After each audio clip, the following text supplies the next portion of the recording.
Бүгін сот отырысы өтті. Біз жоспарладық. Ермұрат Бапи, Ринат Заитовты шақыртайық. Өткені осы екі кісі журналистикке жақын кісі. Олардың сөздер жарамды болар еді деп біз ойладық. Бірақ осы кісілер айтты, бүгін әнерді бір комиссияның отырысы уақыт жоқ, келе алмаймыз деп. Енді біз ақылдастық, үшінші рет енді оны шақырмаймыз. Егер оның қолы болса, біледі, сот өтіп жатыр. Келсе, рахмет айтамыз. Бұлай Думан денсаулығы қазір вообще нашарлады. Давление, қан қысымы қалды, 60-90-ға. Қатты бүйрек ауырып тұра алмады. Оның үшін мені шақыртып, обезболивающий салғызып. Одан кейін қазір жалғастырайық десе де, Думан жағдай болған жоқ. Оның үшін бірінші шілдеге қалдырды. Бірінші шілде бізде не болады, біз тергеушілерді жауап аламыз. Осы тергеушілерге бізде сұрақтар өте көп. Ең бірінші сұрақ 8 ай тергеу өткізді. 8 ай. 8 ай өткізгенде мерзімді ұзартқан себептер. Бізге 280 адамдан Қазақстан бойынша жауап алу керек. 8 ай өтті. 27 адам тек қана мына жерде жауап алған. И то бізге лайықты жауаптар, бізге көмектеседі. Бірақ 280 адамдан 27 адам жауап алған. Осыны біз обязательно осыны сұрақтарды қоямыз. Одан кейін бізде тағы да маңызды кімден сұрау керек, ол сараптамаушылар. Осы сараптау мамандарға бізде өте көп сұрақтар болады. Өйткені осы қылмыс іс тек қана осы сараптаумен тартылғанбыз. Басқа ешқандай қылмыс құрамы, қылмыс әрекет Думандан жоқ. Қазір анық ашып шығып жатыр. Енді қысқаша бұлай. Ғалым мырза айтып кетті ғой, Думанның денсаулығына байланысты. Скорый келіп оған жедел жәрдем келіп көмегін берді. Ол енді осында жатқаннан бері тек қана сол обезболивающийға отырып қалды. Былайша айтқанда. Оның бүйректерінде отыратын жөні бар. Енді міне 1,5 жыл болды. Ешқандай сот тергеу саласы туралы, түрінген заңдылықтары туралы жаңа ғалым айтып кетті. Бірақ соттың басталғанында Думан өзіне қарсы арандату әрекеттерінің әлі тоқтамағанын сотқа ескертіп, прокурорға құлағына құйып берді. Оған мысалы Дәурен Қозыбақов деген қалалық ішкі істер бөлімінің орынбасары 2-3 рет ескерттім дейді Думан оған. Сағат 23:00-ден кейін келген. Ол сағат 10-нан кейін біздің өзіміздің барлық жалпы тәртіп бойынша сағат түнгі 22-ден кейін жігімнің үйіне келмейді, рұқсатсыз кірмейді деген біздің Қазақстанның бәр жеріне тарататын заң. Ол түрмеде сол заң жүру керек еді. Бірақ бұл азамат Дәурен Қозыбақов Думанға 2-3 рет келген, бұдан бұрында бірнеше рет келген, әмде тек қана сағат 23:00-ден кейін, не түнгі сағат 00:30-да, не түнгі сағат 1-де келеді екен. Мұны енді Думан ол тікелей арандату жүріп жатыр деген сөз. Ол себепсіз, салдарсыз келеді екен де, есікті ашып қойып, Думанға сөйлеп тұрып алады екен. Ол ішіп келе ме? Біз оны білмейміз. Және де мұны біз осы ішкі істер министрлігінен біздің әлгі Қазақстан Республикасының бас прокурорымын деп жүрген мырзаға өзінің сөзіменен әйгерімді соттатып жіберген жала жауып, осылардың құлақтарына алтын сырға заңдылықты қадағаласаңыздар, түбіне дейін қадағалаңыздар. Ол әлі Думан күдікті ретінде жатыр, ол сотталған жоқ. Сондықтан да мен сіздерден талап етем, Думанды бүйтіп арандатуды тоқтатыңыздар. Ол ертең біреуіне болмаса біреуіне өзі тергеусіз, сотсыз, жаламенен жатқаны аздай, енді сіздердің арандатуларыңызды ол көтере алмауы мүмкін. Өйткені денсаулығы да сыр берді. Денсаулығы сыр берген адамның жүйкесі де сыр береді.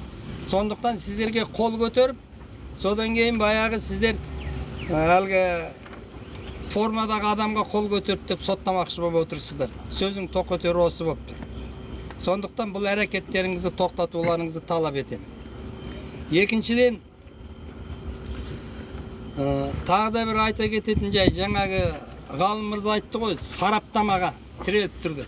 Бірақ бұл сараптамашы, қазірше аты жөнін айтпай-ақ қояйын, бұл сараптамашы Думанның YouTube каналға шыққан несін көрген, бірақ өзіне қажетті. Мысалы, Әбіләзовтың басында айтқан бір сөзін, ортасында айтқан бір сөзін, аяғында айтқан бір сөзін қосып, үш сөзді қосып, бір сөйлем шығарып отырған. Міне, жала жабу деген осы болады.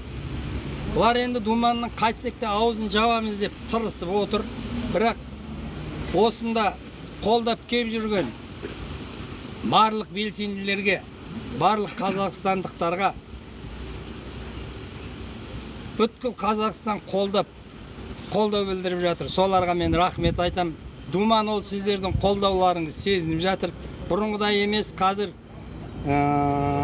аштығында тоқтатып, дәрі-дәрмегін ішіп жатыр. Бірақ енді кетеу кетіп қалған дүние болғаннан кейін бұның денсаулығы енді орнына келуі бірталай уақыт алады. Оның үстінде ол түрмеде жатыр. Жайшылықта үйде болатын болса, оны емдетуге болар еді. Ал енді басқа да ем-дом қабылдағанға келмейді, тек қана таблетка түрінде қабылдап жатыр. Сондықтан да барлықтарына Думанның ем-домына деп қаражат аударып жатқан барлық қазақстандықтарға басым дейіп рахметімді айтам. Алла разы болсын сіздерге. Енді осы бәрлеріңізде ат салысып Думанды босатып аламыз деп мына журналистер қоғамы бар. Өзіміздің мына блогерлер бар. Қаншама белсенділер бар. Бәрлеріңіз ат салысып жүрсіздер. Енді Алла осы біздің барлығымыздың қолдап, енді Думанымыз босап шықса деген игі тілегіміз бар бәріміздің де. Ал енді мына жалған жала жақтың күйі бұлар енді шаршатып жіберді.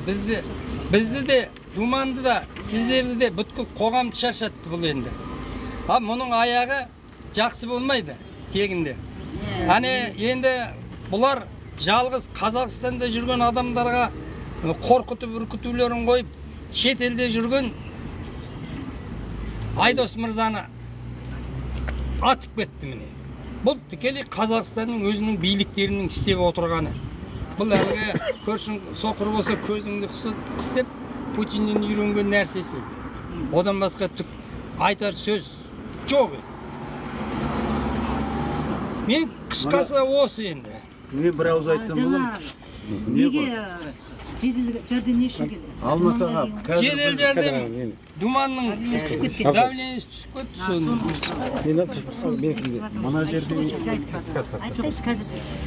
Мына жерде былай болып тұр ғой. Қазір Думанға жан-жақты зорлық, зомбылық деп айтуға болады ғой, көрсетіліп жатыр ғой. Ал енді қазір осы бар адам барып, жаңағы именно сол түн ішінде сағат 10-нан кейін келіп мазасын алып, Думанның итак денсаулығы жоқ.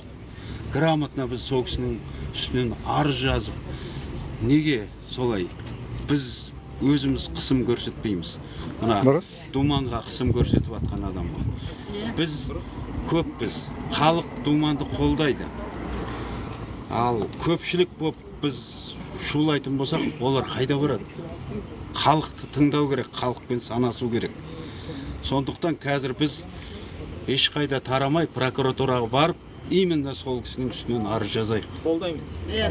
Киітті ғой прокуратура. Дұрыс па?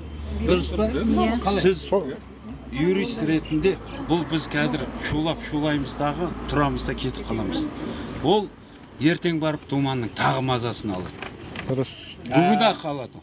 Біз Неғып қазір айттыңдар? оны құры қалдырмауымыз керек. Именно сол кісінің үстінен арыз жазып, талап етіп сол кісіні тоқтатып, оны тоқтатқан күнде ертең басқа біреу шықпайтынына кім кепіл?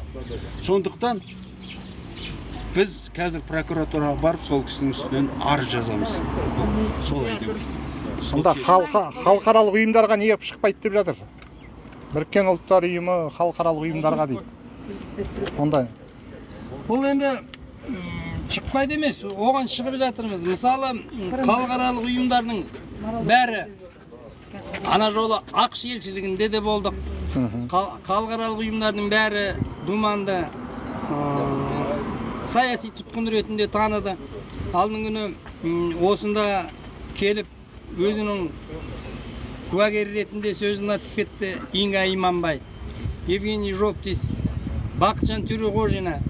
Бәрі де бұларды оның үстіне өзіміздің ғалым адвокатымыз сол барлық қоғамдық ұйымдармен шетелдегілермен байланыста отыр. Олардың құлағына бұл сөздің бәрі жетіп жатыр. ақш елшілігінің әлгі неменде Human Rights Watch-тың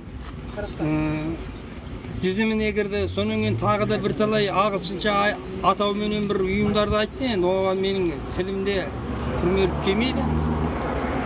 Солардың бәрі құлақтарына жетті. Біріккен ұлттар ұйымының осы күздік сессияға дайынған несінде думанның бір несі пакет дей ма, олар не дейді? Бір кейсі сонда. Кейсі сонда. Осы күзде сол жария болады деп отырмыз. Бұның бәрі жеткен құлақтарына. Халық көп шулаған кезде ғана наразылығын аударады ғой шет мемлекетке. Халық көп шуламаса, шетелге бәрібір ғой. Өйткені біз өзіміз қарап тұрсаңдар, азын-аулақ десеңіздер ғана ол негізі алаштықтарды айтады ғой, ұлт мүддесіне күн туғанда болып қалғандардың бәрі сатқандай. Міне мысалы қаншама сотқа, қанша жерге барып жатырмыз, бұғып отыр. Қолы бос, үйінде гориласын ішіп, пивасын ішіп, қалаулымын көріп, қойымын көріп отыр. Енді саясатпен араласпасаң, саясат сенмен араласады. Саясатпен араласпағаннан кейін бұлар бізбен араласып жатыр. Бәрі өзіміз кінәміз дейді. Халық саяси сауатты, талапшыл болатын болса, бізге саяси сауатты, талапшыл, ақылды басшылар болады. Халықтың өз қандай болғаннан кейін сондай басшылар бізді басқарып отыр. Сондықтан ең бірінші біз өзімізге ренжімеуіміз керек. Біз өзімізді түзеуіміз керек. Өзіміз түзелген кезде қоғам түзеледі. Адам түзелмей, қоғам түзелмейді. Сондықтан саяси сауатты әрбір адам саясатпен араласу керек. Кіріңіздер, прокуратураға барайық. Прокуратураға, міне тұр ғой.